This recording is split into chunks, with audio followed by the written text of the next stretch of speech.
Hey everyone, welcome to the program WRSA Radio. I am your host G1. As always, I hope you are having a good week. It has been a busy couple of weeks for me. I'm glad to be back doing the show. This week I'm kind of playing catch up for last week where I took some time to be with family and do some things I've not done in a while. Had a few things going on.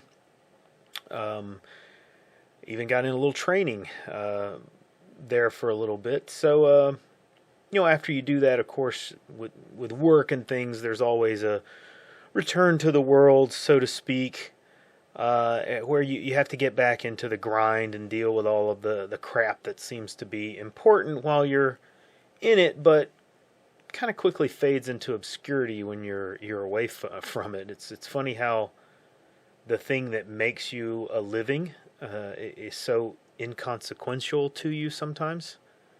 Well, except for the paycheck, of course. But I happen to do work that, when I'm away from the office, when I'm not doing the job, I don't think about the job really at all. So anyway, earlier this week I had a chance to sit down with Concerned American from over on the main WRSA webpage. And we had dinner, and if you're new to the show, this is the man that set a lot of people on the path to recognizing that the world is generally screwed and that there is a fight that's coming. And if you're not going over to the main page on a daily basis, you are wrong. So follow that link that's in the description of all my videos and make it a bookmark. He and I like to meet face to face. Usually once a month, something like that. Maybe a little less often, but generally like once a month. And we catch up on things, and we can't always, openly discuss everything through social media or text messages or whatnot. And it's nothing nefarious. It's just the personal things that are going on in your life and what you're doing and stuff. And it's better to have those meat space conversations, but we always make it a point, however, to talk about the state of the world and what's going on. And he pointed me to a video that I have linked below this in the description, and I've used the title for the show today. I believe this was linked over on the WRSA page a while ago, but maybe the week before I kind of went on vacation. But I'll link it again in the description of this. It's titled "Mistakes Were Not Made." Now, CA suggested to me that I play the audio from that video as part of the show, but later on I got to thinking about it, and I thought, that would rob that video of clicks and likes, and I would rather that you and everyone you share the show with, and you are sharing the show, right? You should be sharing this. I'd like you to go over directly to that video and watch it, and let the algorithm know that you approve of it. Let them know that the message is getting out there. So let me give you a little rundown of the gist of this, and we'll go from there. Basically, the video is it's a reading of something written by a woman named Margaret Ann Alice, and I don't know if that's a pseudonym or a real person. I sorry to say that I don't know much about her or the page that this comes from, but at any rate, she wrote this piece, and the video is of someone reading the piece out. It's essentially a rundown of why the troubles of the last few years, more specifically on the medical front, if you know what I mean, were not just a string of simple accidents. Just people who meant well and were they were just unfortunately mistaken. No. This lays out why those who instituted this happening did so with guidance and purpose. The purpose that may have been, across a broad range of motivations, from just simple personal greed to, overarching world-changing agendas, but the decisions were not made innocently. They were made intentionally. Those that made the decisions did so with, at best, a nagging sensation that they were doing something that was wrong. At worst, knowing that it was evil. Only the most midwit of the lot would go into that honestly believing that they were doing the best for others, regardless of what those others thought about it, that they were helping those who did not want their help because it was the best thing for them. Now, that said, we know there are a whole lot of midwits out there, unfortunately. So give this video a watch and let me know what you think of it. Now, let's kind of get my take on that topic, and I'll try to tie some things that I observed last week into this. Now, recently there was a meme going around about women wondering how often that their men think of the Roman Empire, and it's funny, funny little whole series, string of memes, if you will. But if you haven't seen it, go out there and find some of them. At any rate, when I think of the Roman Empire, what I think of is the fall of it. I think of how it reached, a height of technology and efficiency, and then it squandered it all away. And what has always intrigued me was how that happened. Is it just the natural order of things for empires to rise and fall? And some people would make that claim. And meaning no matter what we do, it will always happen. Or is it something that is not inevitable? Now, I tend to think it's not inevitable. I tend to think that professing that it is just the cyclical nature of humanity allows people off the hook. After all, some empires lasted far longer than others. But it does seem to be a toss-up here. There does not seem to be a logic to what it is that destroys and undermines empires. It's history tells us it just happens. I think that's obfuscating, some actions by certain people, but certain groups of people, larger groups of people. But one thing is for certain, however, is that it is the fault of someone. Either inadvertently, people doing things, looking out solely for themselves, or it's done on purpose. Humanity is its own worst enemy, after all, and through greed and envy and all of the other sins, it's going to be motivated to pull others down. So when I think of the Roman Empire, I think of what happened to those people who were most responsible for its collapse. Did they get away with it? Were they punished in some way or meet some foul end? Did they just die in obscurity, or did they disappear into the shadows and kind of pass down a legacy to their descendants that was built on the ruins of a civilization? Are those the very same descendants in part responsible for the collapse of Western civilization that we're witnessing now? I don't know the answer to that, but it's speculation.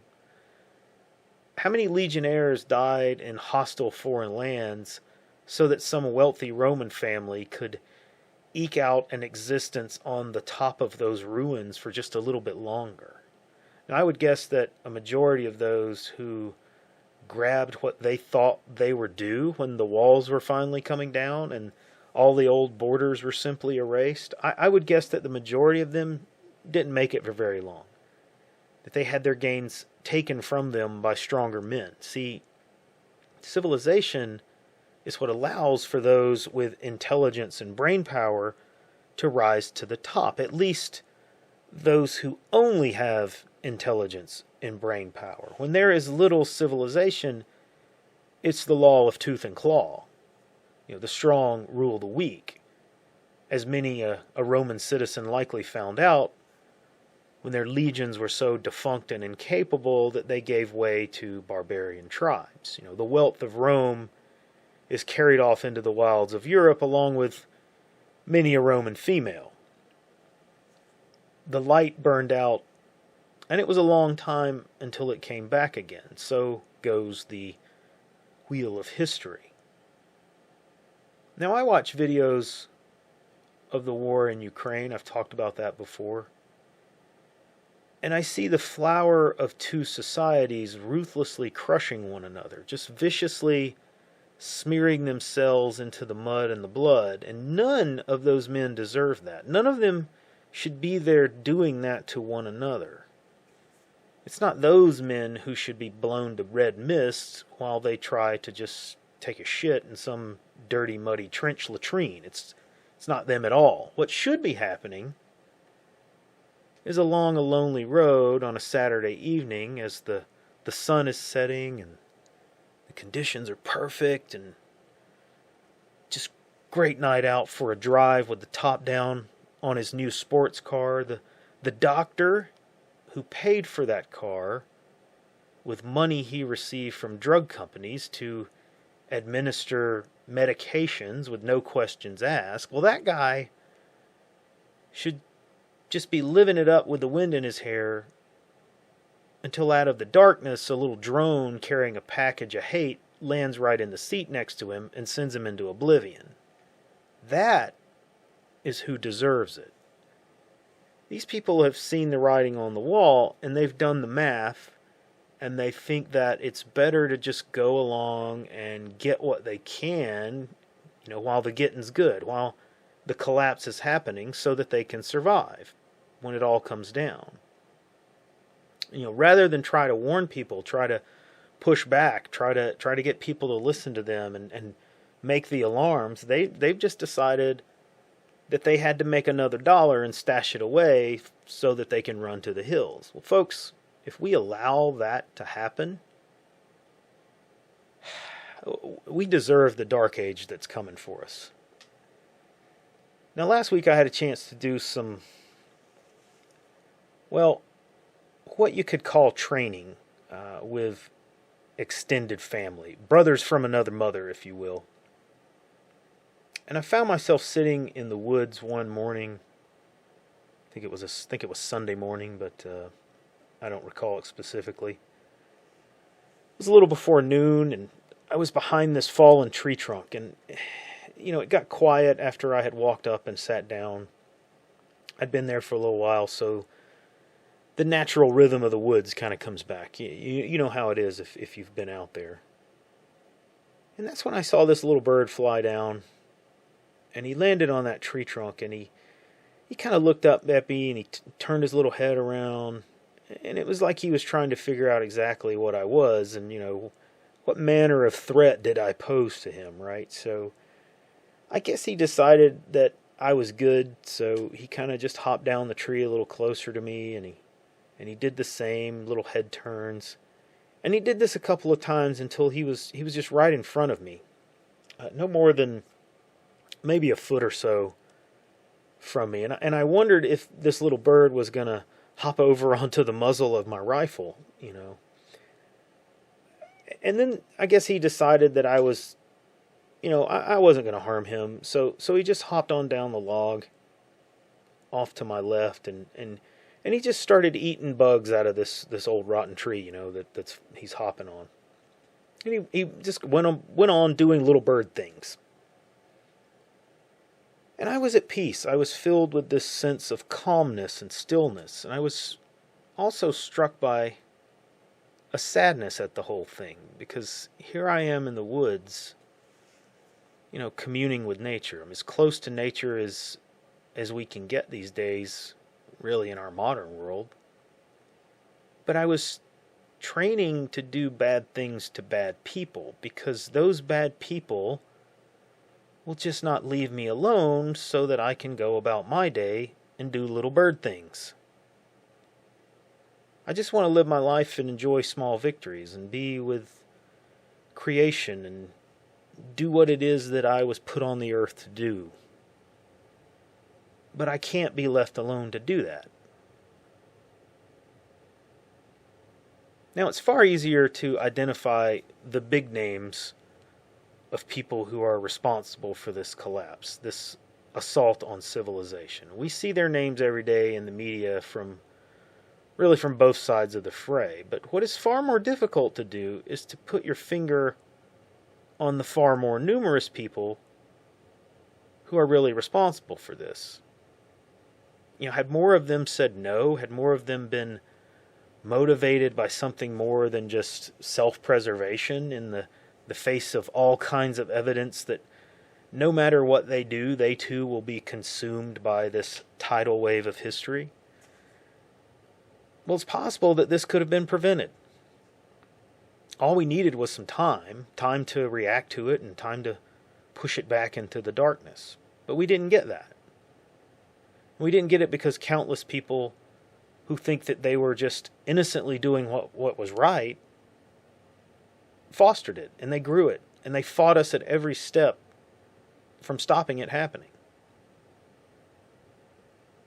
Those people deserve every suddenness and unexpectedness that happens to them in the next couple of years.